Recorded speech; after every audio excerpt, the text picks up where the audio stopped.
ប្រាសាទអង្គរវត្តប្រាសាទអង្គរវត្តឬនគរវត្តជាប្រាសាទដែលធំបំផុតនៅក្នុងប្រទេសកម្ពុជាដែលមានមាត្រដ្ឋានលើផ្ទៃដីទំហំ162.6 ហិកតាដោយស្មើនឹង1,626,000 ម៉ែត្រការ៉េរចនាសម្ព័ន្ធនៃសំណង់ប្រាសាទនេះត្រូវបានចាត់ទុកជាស្ថាបត្យកម្មដ៏កំពូលនៃអច្ឆរិយវត្ថុរបស់ពិភពលោកដែលត្រូវបានសាងសង់ឡើងក្នុងសតវត្សទី12ដោយព្រះបាទសូរ្យវរ្ម័នទី2ដែលជាព្រះមហាក្សត្រនាសម័យចក្រភពខ្មែរប្រាសាទនេះសាងសង់ដើម្បីឧទ្ទិសឲ្យព្រហ្មញ្ញសាសនានៃលទ្ធិជំនឿលើព្រះវិស្ណុដូចនេះហើយប្រាសាទអង្គរវត្តត្រូវបានគេសន្មតថាជាប្រាសាទនានាដែលធំបំផុតនៅលើពិភពលោកដែលជាប់ក្នុងកំណត់ត្រាពិភពលោក Guinness ក្នុងអំឡុងឆ្នាំ1985ប្រវត្តិប្រាសាទអង្គរវត្តត្រូវបានកសាងឡើងក្នុងឆ្នាំ1122នៃគ្រិស្តសករាជដែលត្រូវនឹងសតវត្សទី12ក្នុងរជ្ជកាលព្រះបាទសូរ្យវរ្ម័នទី2ដែលប្រាសាទនេះបានសាងសង់ឡើងក្នុងពហុបំណងយ៉ាងច្រើនរបស់ព្រះអង្គដោយការឧទ្ទិសឲ្យអង្គទេពព្រះវិស្ណុការរំលឹកដល់ស្នាដៃរបស់អង្គខ្លួនឯងផ្ទាល់ផងការផ្ដល់ជាទីឋានបរមសុខនៅពេលដែលទ្រង់សោយទីវង្គតនៅពេលខាងមុខផងដែរប្រាសាទអង្គរវត្តត្រូវបានបោះបង់ចោលដោយសង្គ្រាមឈ្លានពានរបស់កងទ័ពសៀមក្នុងអំឡុងសតវត្សទី15ដោយព្រះបាទបរមរាជាទី1នៃអង្គពញ្ញាយ៉ាតដែលប្រកាសចាក់ចោលរាជធានីអង្គរក្នុងឆ្នាំ1388នៃគ្រិស្តសករាជនេះបើយោងតាមពង្សាវតារនៃកំណត់ត្រាប្រវត្តិសាស្ត្ររបស់កម្ពុជាក្នុងសៀវភៅឯកសារមហាបុរសខ្មែរក្នុងឆ្នាំ1929ដែលត្រូវបានយកមកប្រែសម្រួលដោយលោកអេងសុតក្នុងឆ្នាំ1969ប្រាសាទអង្គរវត្តបានបន្តការបោះបង់ចោលរហូតដល់រាជ្យព្រះបាទច័ន្ទរាជាដែលបានលើកកងទ័ពលង្វែកទៅចម្ចាត់សៀមនៅតំបន់អង្គរក្នុងឆ្នាំ1540នៃគ្រិស្តសករាជក្រោយមកទើបព្រះអង្គបានជួសជុលប្រាសាទអង្គរវត្តត្រង់រងថើចម្លាក់ផ្នែកខាងកើតជាងខាងជើងនិងរងថើមួយផ្ទាំងទៀតនៅខាងជើងចំណែកឯផ្នែកខាងលើនៃតួប៉មកណ្ដាលមានតាក់តាងនៃការលម្អដោយរូបព្រះពុទ្ធរូប4អង្គឈរបែរខ្នងទល់គ្នាទៅរកទិសធំទាំង4កើតលិចជើងត្បូងដែលត្រូវបានតម្កល់ដើម្បីបិទផ្ចិតចំហរបស់តួប៉មកណ្ដាលនៃគោបរៈដែលរូបចម្លាក់បង្ហាញពីការឆ្លាក់ក្នុងទម្រង់ខុសគ្នានៃទឹកដៃរបស់ជាងចម្លាក់ផងដែរអង្គរវត្តនៃកំណត់ត្រាអឺរ៉ុបជនជាតិអឺរ៉ុបដំបូងបង្អស់ដែលបានរកឃើញប្រាសាទអង្គរវត្តក្នុងឆ្នាំ1586នៃគ្រិស្តសករាជលោកមានឈ្មោះថា Antonio da Magdalena លោកគឺជាបុព្វជិតសាសនាកាតូលិកដែលជាជនជាតិប៉ូទុយហ្គេសដែលបានធ្វើកំណត់ត្រានៃការរកឃើញប្រាសាទអង្គរវត្តជាមួយនឹងការពណ៌នាអំពីដំណើររបស់លោកចូលមកក្នុងព្រៃដ៏ជ្រៅនិងបានប្រទះឃើញនៅប្រាសាទក្នុងព្រៃជាច្រើនជាមួយនឹងកម្ពស់5នៃប្រាសាទដែលមានរចនាបថដូចទៅនឹងផ្កាឈូកដែលត្រូវបានបំផុសគំនិតឲ្យពួកគេធ្វើកំណត់ត្រាពីប្រាសាទដ៏អស្ចារ្យនេះរយៈពេល3ឆ្នាំបន្ទាប់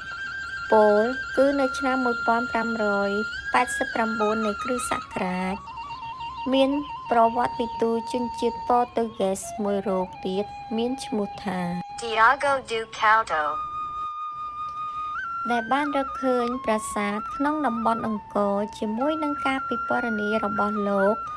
អំពីលក្ខណៈដែលលោកបានមើលឃើញនៅសំណង់ប្រាសាទ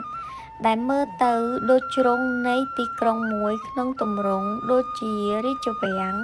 ដែលមានគូទឹកព័ទ្ធជុំវិញ និងមានស្ពានឆ្លងកាត់ចំនួន5ច្រកទ្វារជាមួយនឹងរូបចម្លាក់ដែលមានសន្តានដូចកាញ់ខ្សែពួរនិងមានត្រចៀកវែងផងដែរដែលនេះប្រហែលជាទីក្រុងអង្គរធំ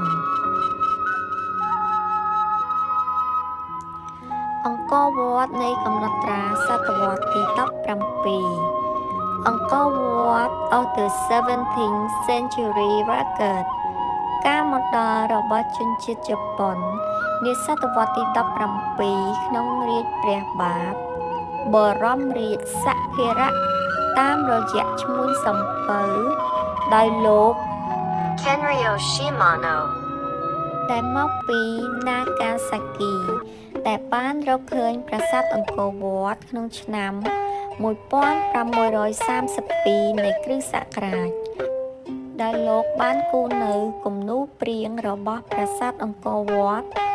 ជាមួយនឹងការគូរនៅរូបសំណង់ប្រាសាទដែលមានបរិវេណដ៏ធំនិងគំនូរដែលមានសំណង់ប្រាសាទដ៏ច្រើនតាមរយៈនៃការរកឃើញប្រាសាទអង្គរវត្តនេះដែលមានដំណើរស៊ីចង្វាក់គ្នាទៅនឹងកំណត់ត្រាពងសាវតារនៃប្រវត្តិសាស្ត្ររបស់កម្ពុជាដែលកត់ត្រាអំពីព្រះបរមរាជសម្ភារៈដែលទៅបួសជាភិក្ខុសង្ឃនៅនគរវត្តក្នុងព្រះនាមនៃអង្គពញាតោក្នុងឆ្នាំ1630នៃគ្រិស្តសករាជដែលបានកត់ត្រាក្នុងឯកសារមហាបុរសខ្មែរក្នុងឆ្នាំ1929ដែលអាចបញ្ជាក់បានយ៉ាងច្បាស់ថាលោក Kenryo Shimano ទំនងជាអ្នកផ្សព្វផ្សាយសាសនាព្រះពុទ្ធម្នាក់នេះផងដែរអង្គរវត្តនៃកំណត់ត្រាបារាំងការរកឃើញប្រាសាទអង្គរវត្តរបស់លោក Charlie Emmanuel Bulwer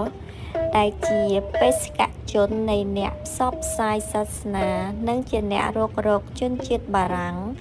ដែលបានមកទស្សនាអង្គរក្នុងខែធ្នូឆ្នាំ1850ហើយលោកបានបោះពុម្ពផ្សាយដំណើររឿងនៃការរករងរបស់លោកនៅក្នុងប្រទេសកម្ពុជាក្នុងឆ្នាំ1858មុនពេល2ឆ្នាំនៃការមកដល់របស់លោក Henry Morehouse ក្នុងឆ្នាំ1860នៃគ្រិស្តសករាជលោក Charlie Emmanuel បានមកដល់កូសាំងស៊ីននៅឆ្នាំ1849ហើយគាត់បានបន្តដំណើរនៃការរុករករបស់គាត់និងបានឃើញអង្គរវត្តក្នុងឆ្នាំ1850ហើយ2-3 ខែក្រោយមកលោកបានស្នាក់នៅជាមួយនឹងប្រជាជនព្នងនៅភាគឦសាននៃប្រទេសកម្ពុជាហើយធ្វើដំណើរពីសម្បូរទៅហាទៀងក្នុងរយៈពេល9ថ្ងៃបន្ទាប់មកស្នាក់នៅប្រទេសឡាវក្នុងឆ្នាំ1853ទើបត្រឡប់មកកម្ពុជាវិញនៅឆ្នាំ1855ដែលបានមកខេត្តបាត់ដំបងបន្ទាប់មកលោកបានត្រឡប់ទៅអឺរ៉ុបវិញដោយបម្រើការជាអាចារ្យនៃស៊ូហ្គនពីឆ្នាំ1867ដល់ឆ្នាំ1873ក្រោយមកទើបឆ្នាំ1878ទើបលោកបោះពុម្ពផ្សាយនៅដំណើររុករករបស់លោកនៅកម្ពុជាទោះជាយ៉ាងណាការចេញផ្សាយរបស់លោកគឺនៅពេលក្រោយនៃការចេញផ្សាយរបស់លោក Henry Morehouse ដែលបានចេញផ្សាយនៅទិនានុប្បវត្តិនិងគំនូររបស់គាត់ទាក់ទងនឹងប្រាសាទអង្គរវត្តផងដែរការបោះពុម្ពផ្សាយលើកដំបូងនៃដំណើរដ៏ល្បីល្បាញរបស់លោក Henry Morehouse ក្នុងការធ្វើដំណើររបស់គាត់ឆ្លងកាត់ឥណ្ឌូចិនលោក Henry Morehouse លោកជាទស្សនវិទូនិងជាអ្នកថតរូបដោយខ្លួនឯងជាមួយនឹងធម្មជាតិនិយមលោកកើតនៅថ្ងៃទី15ខែឧសភាឆ្នាំ1826នៅឯម៉ុងប៉េលីអាត ប្រទេសបារាំងហើយលោកបានទទួលមរណភាពនៅឯណាផាតប្រទេសឡាវដោយជំងឺគ្រុនចាញ់នៅថ្ងៃទី10ខែវិច្ឆិកាឆ្នាំ1961លោក Henry Mohot បានចាប់ផ្ដើមរុករកអាស៊ីអាគ្នេយ៍នៅឆ្នាំ1856ដោយលោកមានការគាំទ្រពីសង្គមភូមិសាស្ត្រនិងសង្គមសត្វវិទ្យានៃទីក្រុងឡុង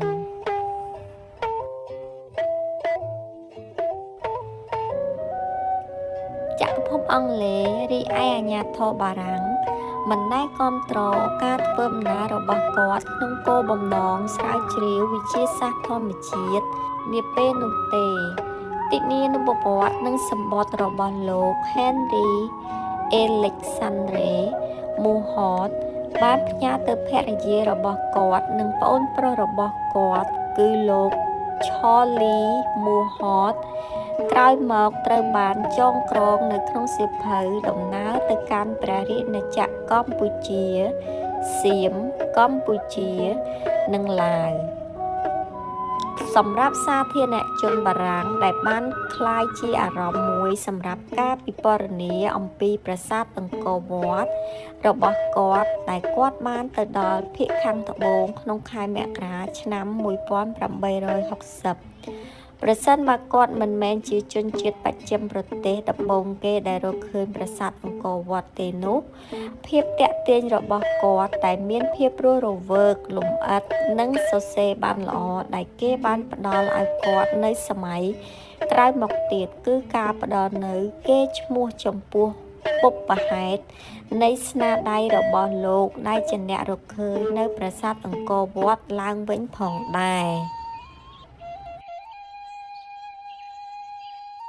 ស្ថាបត្យកម្មអង្គរវត្ត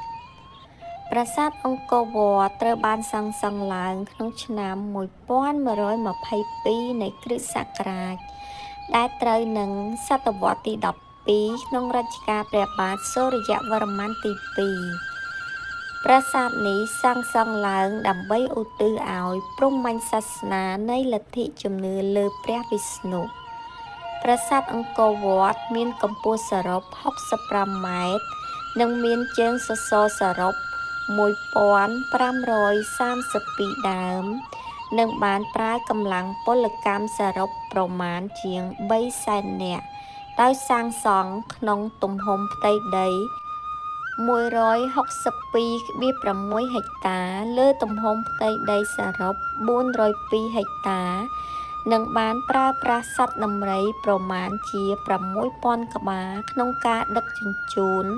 នៅកំណាត់ថ្មធំៗដែលយកមកសាងសង់ប្រមាណជា10លានតោនជាមួយនឹងពេលវេលានៃរយៈពេលសាងសង់ប្រមាណជា28ឆ្នាំប្រាសាទអង្គរវត្តត្រូវបានរចនាឡើងតាមលំនាំនៃភ្នំព្រះសុមេរុដែលជាលំនៅឋានរបស់ពួកទេវៈឬពួកទេវតាក្នុងជំនឿទេវកថារបស់សាសនាហិណ្ឌូអង្គរវត្តមានរាងជាចតុកោណកែងដែលមានកសិណឬគូទឹកព័ទ្ធជុំវិញប្រមាណជា16គីឡូម៉ែត្រចំណែកកសិណពិតប្រាកដរបស់ប្រាសាទមានបណ្ដោយប្រវែង 1,500 ម៉ែត្រគុណនឹងទទឹង 1,300 ម៉ែត្រផ្លូវធំដើរចូលពីទិសខាងលិចទៅដល់ប្រាសាទកណ្ដាលមានប្រវែង250ម៉ែត្រនិងជញ្ជាំងខាងក្រៅ 3.6 សមាមាត្រដោយស្មើនឹង 2.2 ម៉ាយប្រវែងវែងគឺថែវមាន3ជ្រុងដែលថែវនីមួយៗឡើងខ្ពស់ទៅថែវដែលជាប់គ្នានៅចំកណ្ដាលនៃប្រាសាទបញ្ឈរនៅជួរចតុរង្គនៃប៉មកំពូលប្រាសាទមានសន្តានដូចផ្កាឈូកក្រពុំកំពូលប្រាសាទអង្គរវត្តមានកំពូល5តំណាងឲ្យបញ្ចក្ខន្ធដែលជាខណ្ឌទាំង5របស់មនុស្សខណ្ឌគឺជាបទភូតនៃញាណទាំង5របស់មនុស្សដែលជាមូលដ្ឋាននៃវិញ្ញាណឲ្យដឹងអំពីខ្លួនបញ្ចក្ខន្ធរួមមានរូបខណ្ឌ វេទនាខណ្ឌ សញ្ញាខណ្ឌ សង្ខារខណ្ឌ វិញ្ញាណខណ្ឌ ប្រាសាទអង្គរវត្តបែរមុខទៅទិសខាងលិចតំណាងឲ្យសេចក្តីផុតទុក្ខតាមដំណើរគោចររបស់ព្រះអាទិត្យដែលធ្វើដំណើរពីថ្ងៃនៃទិសខាងកើតហើយទៅរលត់ទៅវិញនៅទិសខាងលិចសិល្បៈអង្គរវត្តប្រាសាទអង្គរវត្តស្ថិតក្នុងរចនាបថអង្គរទី2ដែលមានសិល្បៈនៃការកំណត់ដាច់ដោយឡែកហៅថាសិល្បៈអង្គរវត្តដែលជ្រុងនៃថែវនីមួយៗរបស់ប្រាសាទមានឆ្លាក់នៅចម្លាក់ក្បាច់យ៉ាងច្រើនស្កេស្កាស់ផងដែរប្រាសាទអង្គរវត្តមានចម្លាក់អប្សរាប្រមាណជា 2000 ចម្លាក់ដែលជាស្នាដៃដ៏អស្ចារ្យដែលអាចឆ្លាក់រូបទាំងអស់នោះក្នុងទំហំប៉ុនគ្នានិងមានទម្រង់នៃម៉ូដសក់ខុសគ្នាប្រមាណជា37ប្រភេទដែលចម្លាក់អប្សរាទាំងនេះអាចបែងចែកនៃការឆ្លាក់នៅចម្លាក់ម៉ូដសក់ខុសគ្នាក្នុងទម្រង់ដ៏ច្រើននិងមិនគួរឲ្យជឿចំណេះដឹងដែលតាក់ទងនៅប្រាសាទអង្គរវត្តនៅពេលនេះសូមចប់តែត្រឹមនេះសូមអរគុណបងប្អូនយាយតាទាំងអស់ដែលបានចូលរួមស្ដាប់និងទុកជាចំណេះដឹងតទៅសូមអរគុណច្រើនសូមជម្រាបលា